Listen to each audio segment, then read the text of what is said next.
Depuis la fin du XIXe siècle, les allées Jules Guesde se sont érigées en haut lieu de la culture scientifique à Toulouse.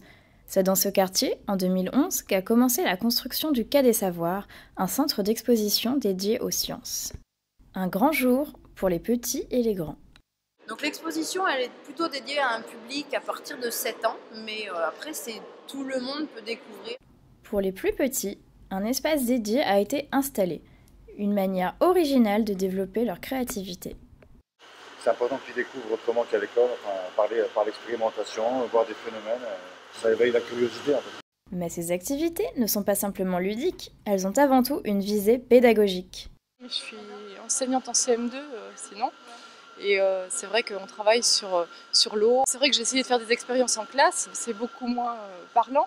Les plus jeunes ne sont pas les seuls à profiter de ces attractions innovantes. À l'atelier Fab Lab, les adultes se sont donné rendez-vous pour découvrir de petits bijoux de technologie comme l'imprimante 3D. Cet appareil est l'une des attractions phares du Quai des Savoirs, qui accueillera également des conférences et des cafés sciences dédiés à un public d'adultes curieux.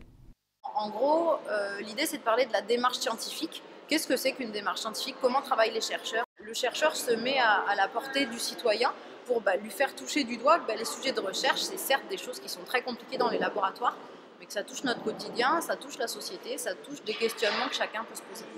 La folie des sciences semble même avoir touché François Lajuzan, directeur du Quai des Savoirs, qui a su garder son âme d'enfant.